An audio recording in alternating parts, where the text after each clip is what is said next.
Today we're speaking with Marshall Ganz, senior lecturer at Harvard Kennedy School and legendary community organizer behind the grassroots strategies that powered some of the most successful movements and political campaigns of our time.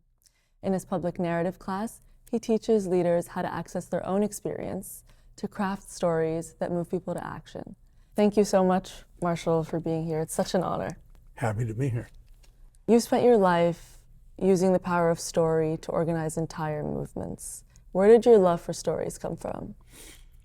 It's interesting. I guess I think of investing my life as opposed to spending it. Might be a different way to think about it. I grew up in stories. I mean, in the Jewish tradition, you grow up in story. And so you hear story after story of, it's like Abraham's your grandfather or something.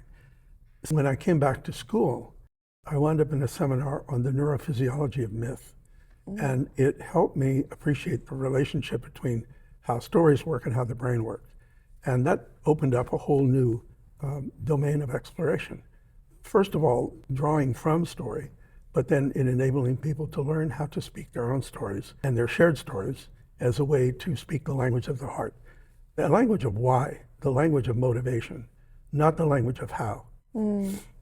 I want to go back a little bit. You're an undergrad at Harvard in the Yes. 1960s. Yes. The civil rights movement is unfolding. Organizers are going to Mississippi to help Black Americans register to vote and risking their lives doing it. At some point, that stops becoming something you watch from a distance. What made you feel like you had to go to Mississippi? It's, I think a couple of things. The summer of 1963 was a hell of a summer. Medgar Evers was assassinated. 4 little girls were killed in Birmingham when they blew up the church. It was the March on Washington. And of course, later that year, President Kennedy would be assassinated. This was quite a year.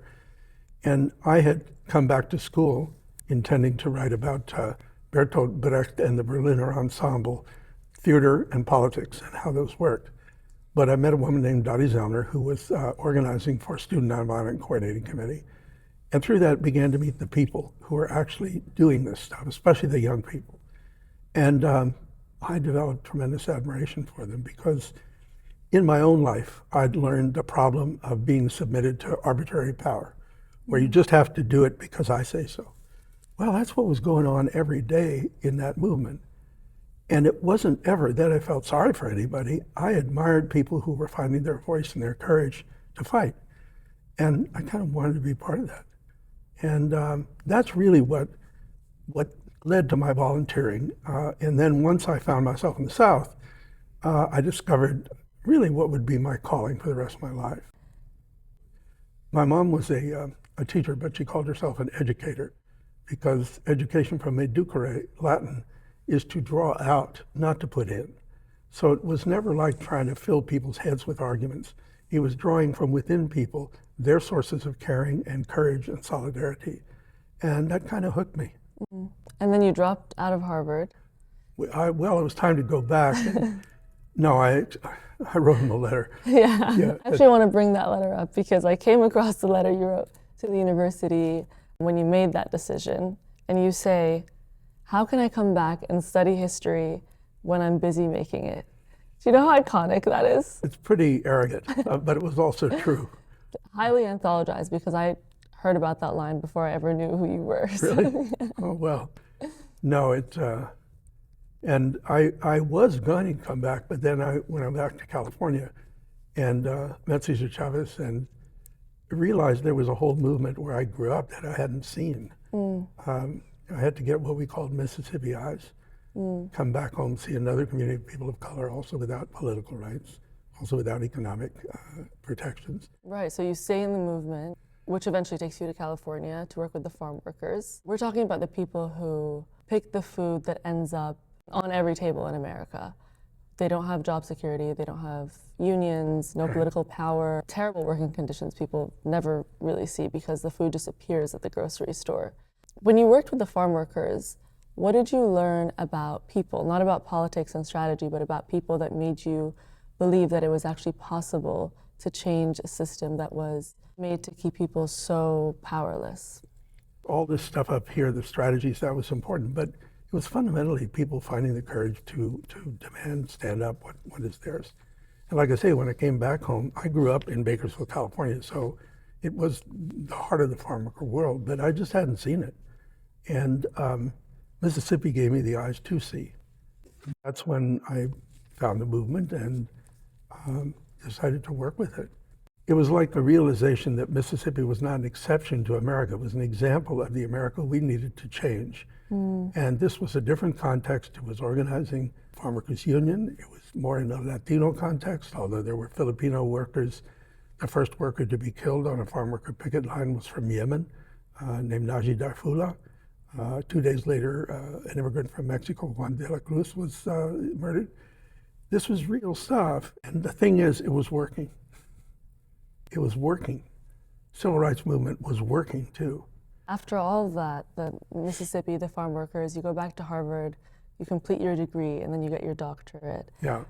And then you get the call to help build the organizing infrastructure behind Obama's campaign. Yeah.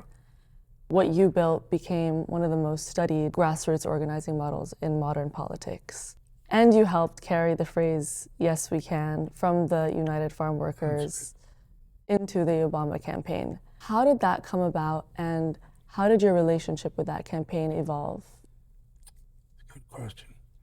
I was invited to work with a group of young people in New Hampshire on Howard Dean's campaign. And they were using them essentially as renewable resources, going door to door, and that's it. And the campaign manager said, wait a second, we should teach them organizing. So we took that on, and we did teach them organizing. We built a statewide organization for Dean. It wasn't enough to overcome the scream that undid his campaign, but we built a core. Now, that was the same year when Obama gave his speech at the Democratic Convention. And when he decided to run, everybody wanted to work for him because it connected. And so a whole core of people went into that campaign saying, oh, look, we can line up the rhetoric with the reality. And it seemed like an extraordinary opportunity to do that. And so it began in California, in South Carolina, and gradually we began training more and more people in this approach. It required challenging the campaign. They didn't trust volunteers. They were running the campaign like a typical campaign. And we kept trying to get them to change it. And they wouldn't, and they lost. And I have to say, I was rather happy that they lost that night because that was kind of like, oh my God. And that's when Si Se Puede emerged as Yes, We Can. So it was a nice passing of it on. I want to ask you about Mamdani's mayoral campaign in New York, which feels like a really clear example of your framework and a really great example of your rule of not playing on your opponent's terrain.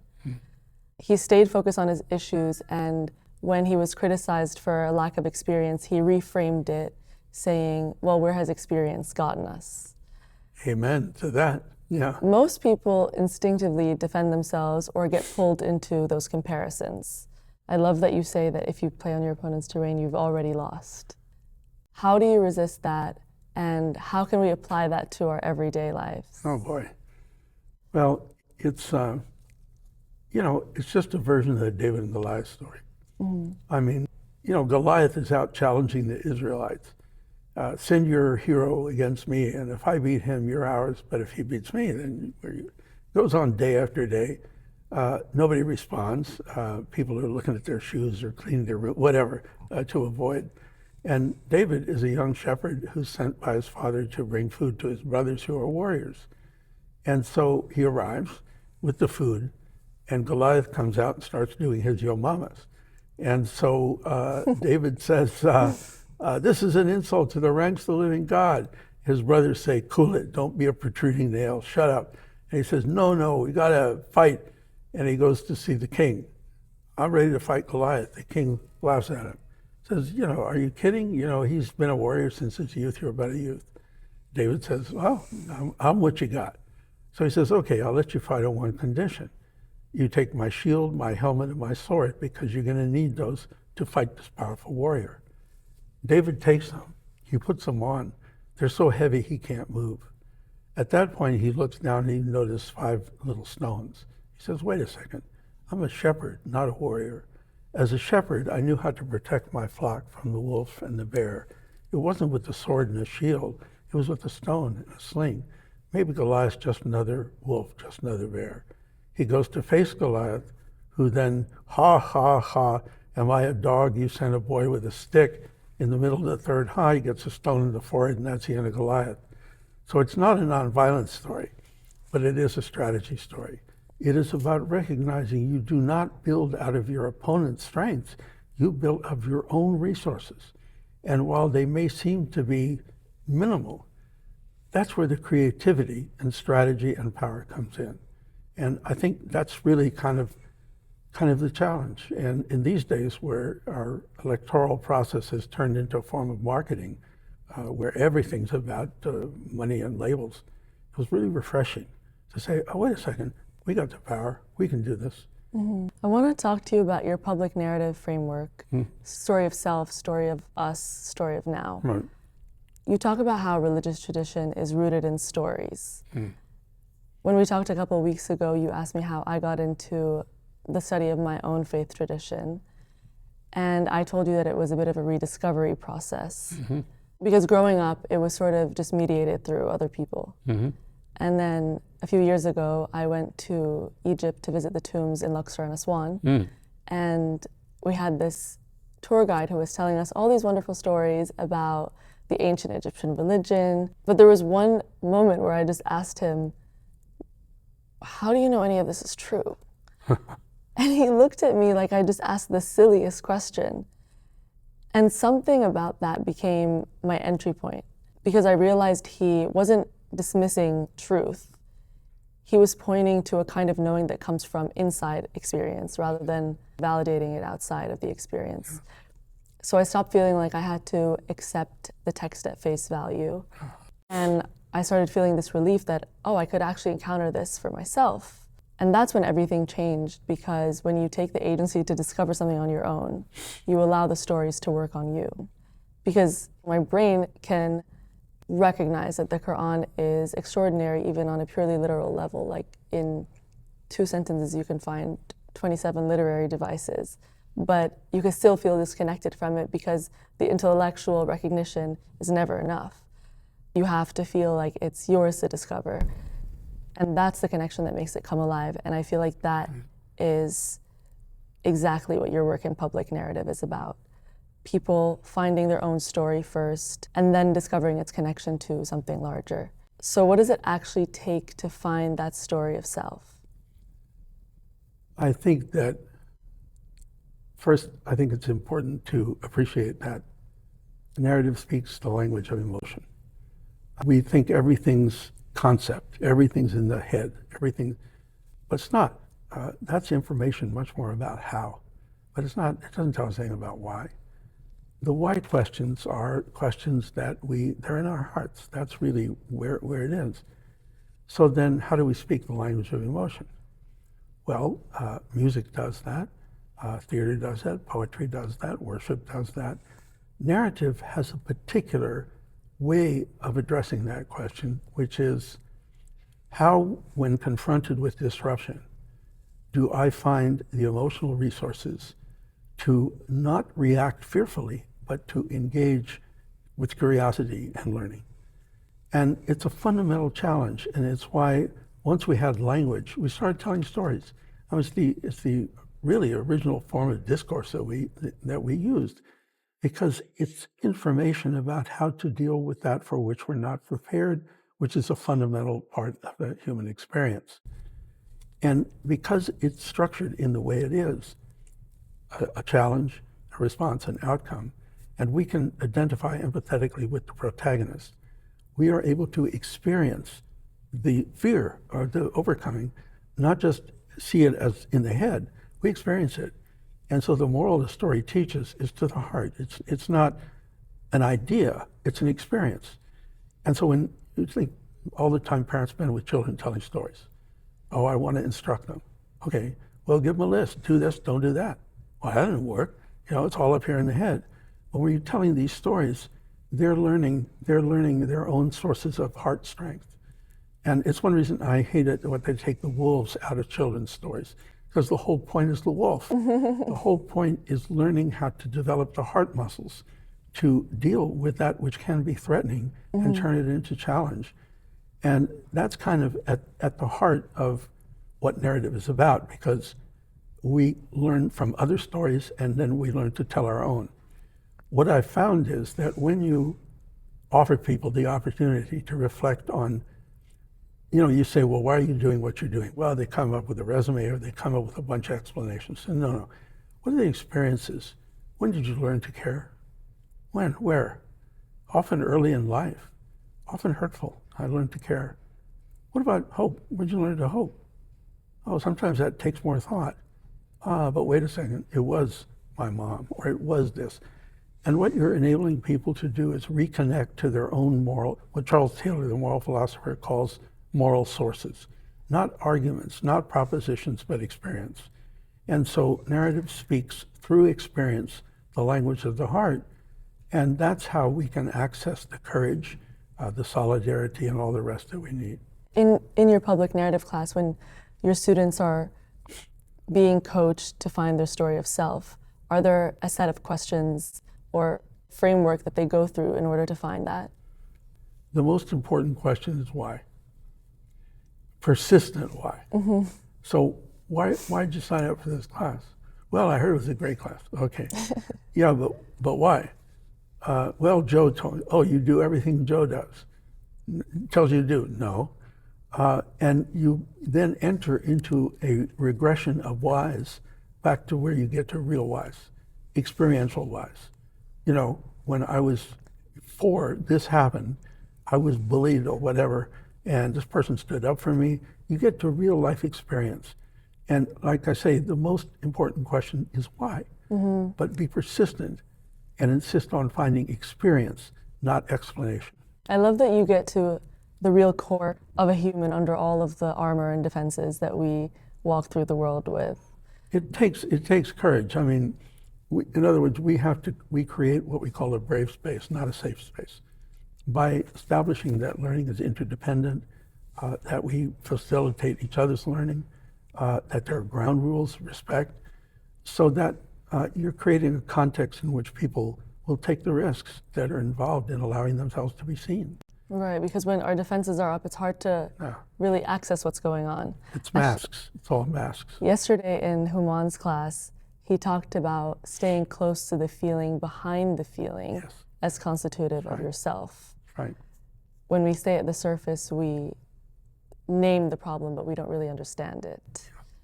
I think it works on such a large scale. Like if you were to map it onto a relationship, naming the problem could be like, you're always late. Yeah. And then defining it could be, I feel disconnected.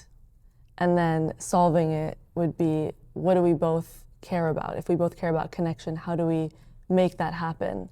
Because if you get stuck at naming it, everything just backfires. Well, and it turns into abstractions. Right. It distances. It's like, well, because my watch was broken. Why didn't you fix your watch? Well, no, I mean, you get somewhere. And I mean, it has to, of course, be with a lot of respect and caring, because it's not like trying to manipulate, but it is trying to understand. The other thing is that it's linked to the story of us and the story of now. The story of self in the absence of us and now, that's not what we're teaching.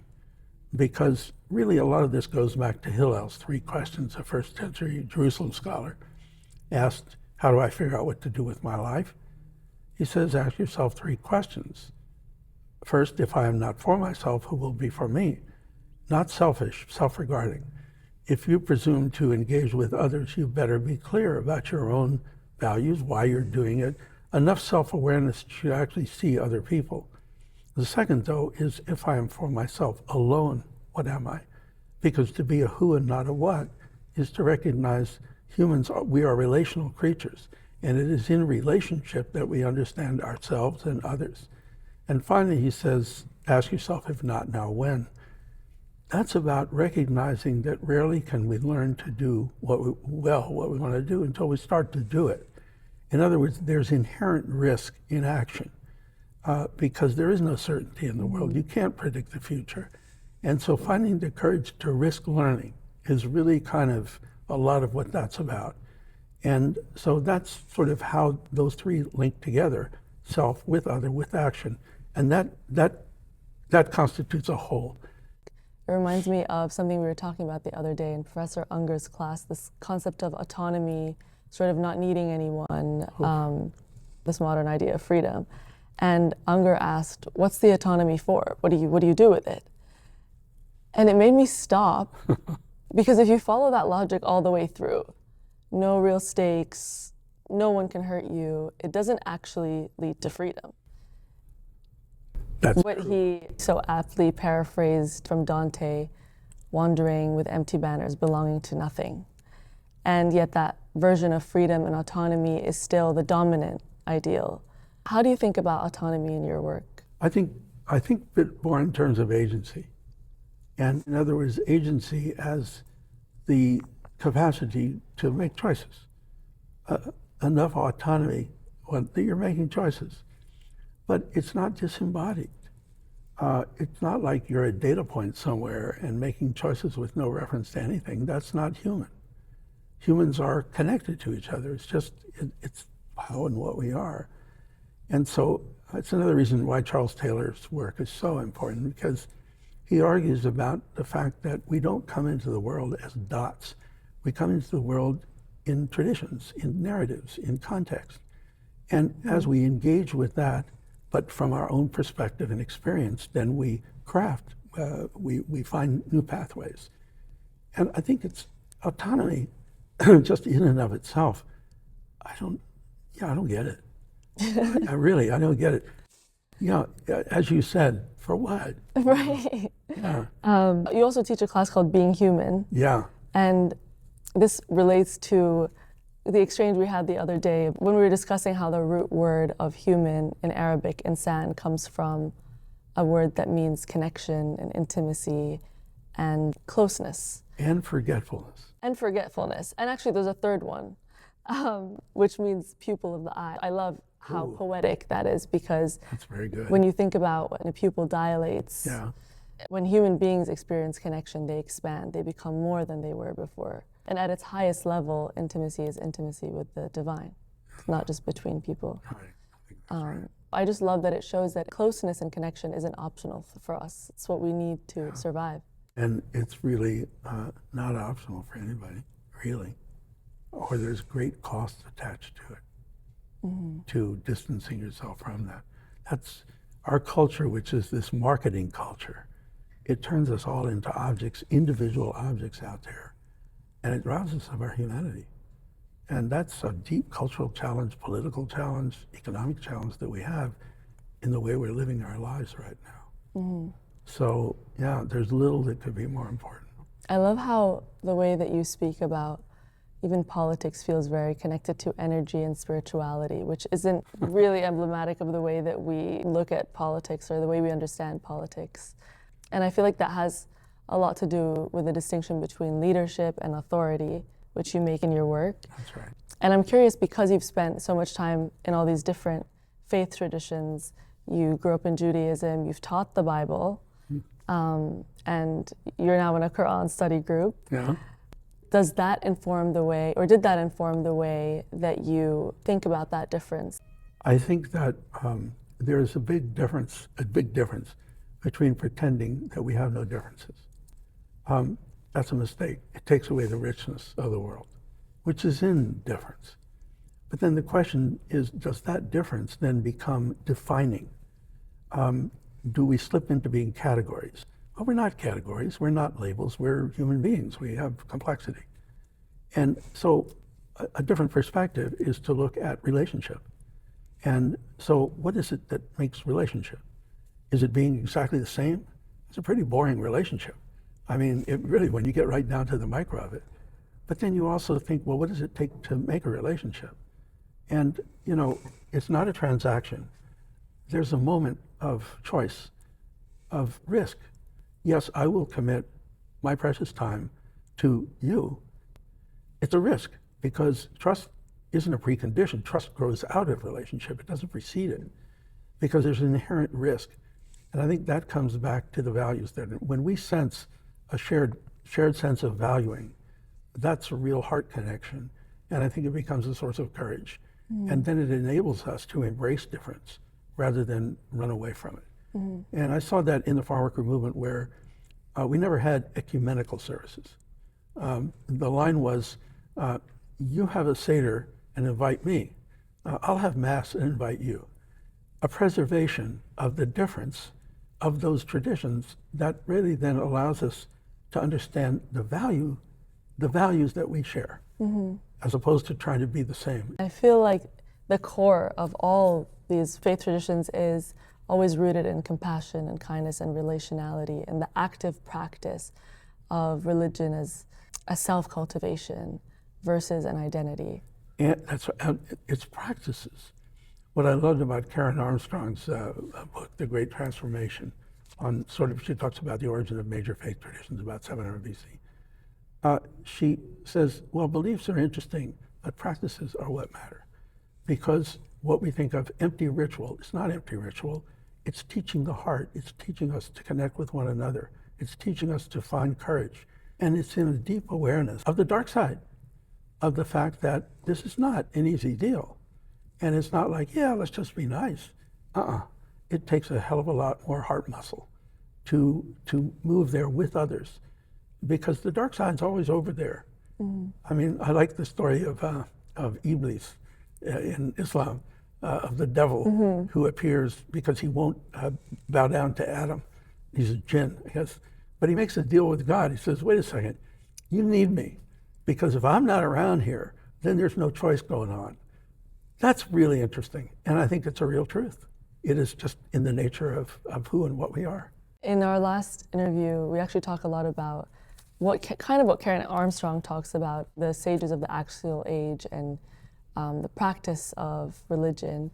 And I wondered, is that foundational to your understanding of leadership? It's getting away from models to practices. In other words, we tend to create models. Of authority. Or of anything. I mean, they're abstractions. Oh, this is this is a model person.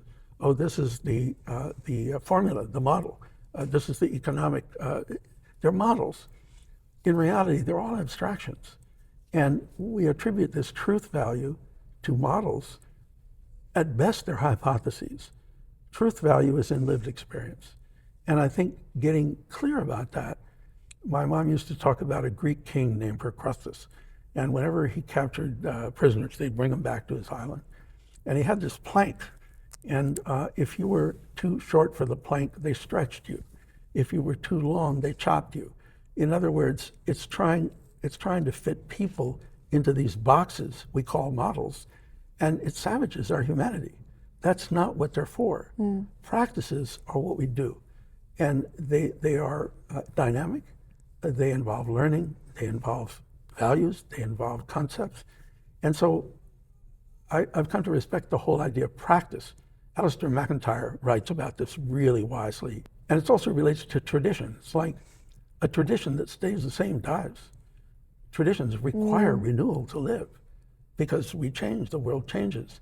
And when we get into these really tough orthodoxies, in the end, they're killing the heart of the thing, which is renewal and learning and growth. So it's a practice. It's not a set of principles you learn. It's how you live and how you learn from your living. There's something about the American moment right now that feels really hard to reckon with.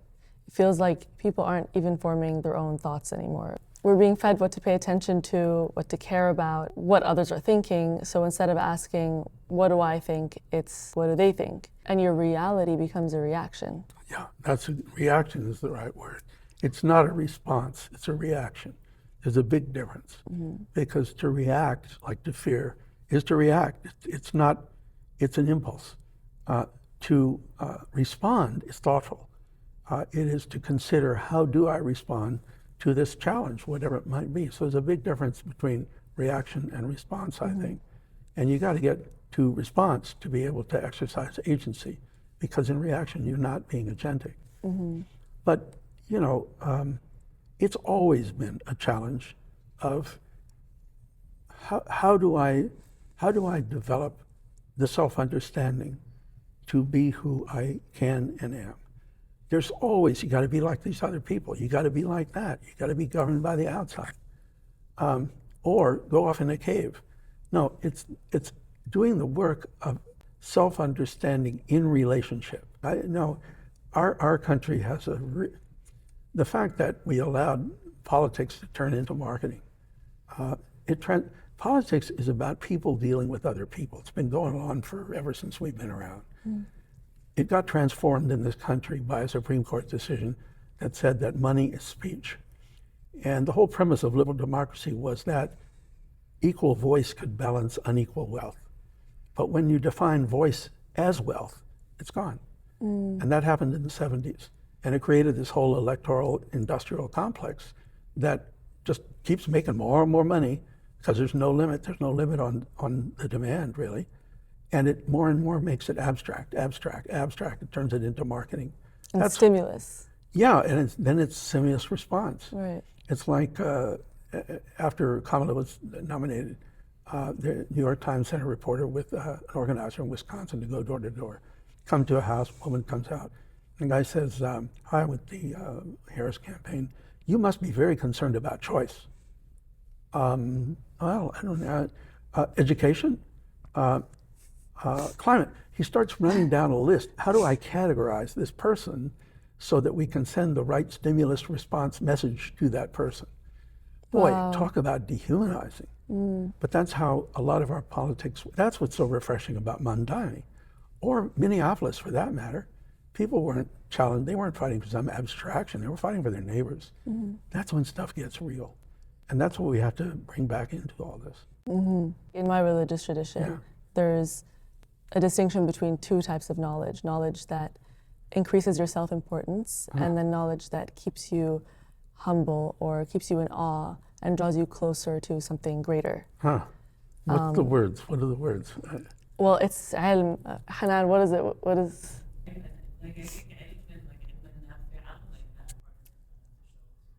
Hanan is our wonderful Palestinian friend who introduced me to Marshall. Yes.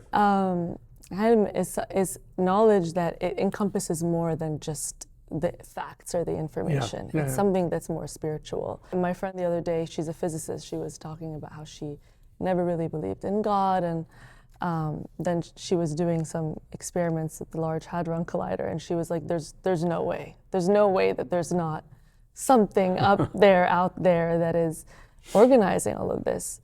And it's funny because I've been thinking about people who reject religion aren't necessarily free of faith. They've just put their faith in something else, whether that's their job or capitalism or science or reason. And sometimes those beliefs can produce the same dogmas and certainty and moral superiority that they claim to reject in traditional religions. Or even worse. Or even worse, because it lacks the transcendence and the humility of religion. Those two elements, transcendence and humility, boy, that's crucial. That's crucial to appreciating our value, but also understanding our limitations. There's a Jewish story about, the rabbi told about people, we're all given a jacket to wear. And in the jacket, there's two pockets, and each pocket has a note. And in one pocket, the note says, "For you the world was created." In the other pocket, the note says, "You are dust and ashes, and to dust you will return." Because it's that tension. We're both, you know? Okay, I have one more question. Yeah.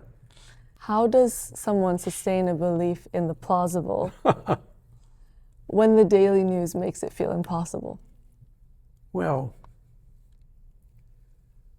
I think to presume that you can predict the future, whether as a pessimist or an optimist, is arrogant. We can't predict the future. You know, life is so full of contingency. You know, somebody stood next to somebody in a Starbucks, and it turns out they married. I mean, it's life is like that. So when we close the door on possibility, we're really selling life short. Not just selling it short. We're rejecting the way it actually works, because we go, oh, it's all intentional. Well, it's not. It's both. So then the question becomes, how is it that we enable ourselves not to make the 30-year plan, but to encounter that for which the unexpected, how to encounter. It's sort of how do we in the present develop our muscles so that we recognize opportunity, we recognize threat, and we're able to adapt, and we're able to be creative and so forth. So to me, it's a description of reality. So that's why the Maimonides definition I really like, because it's belief in the plausibility of the possible as opposed to the necessity of the probable. And that's the Goliath story. It's always probable Goliath would win. He didn't, David did. Utterly improbable, reluctant black man president of the country. That happened. It's respecting that dimension of reality, the place between fantasy and certainty. It's the could be. That's a critical part of life. And that's where our creativity is and our possibility is. And I mean, I get a special thing because I work with young people on a regular basis. How can you not be hopeful? And on that note, I want to thank you so much for taking part in this conversation and being a part of the Society for Perception Studies speaker series. And yeah, thank you so much for your time. Thank you so much. I think you sort of recognize kindred spirits when you meet them. Oh, that's an honor. No, really. Thank you so much. I knew it would be fun. Yeah.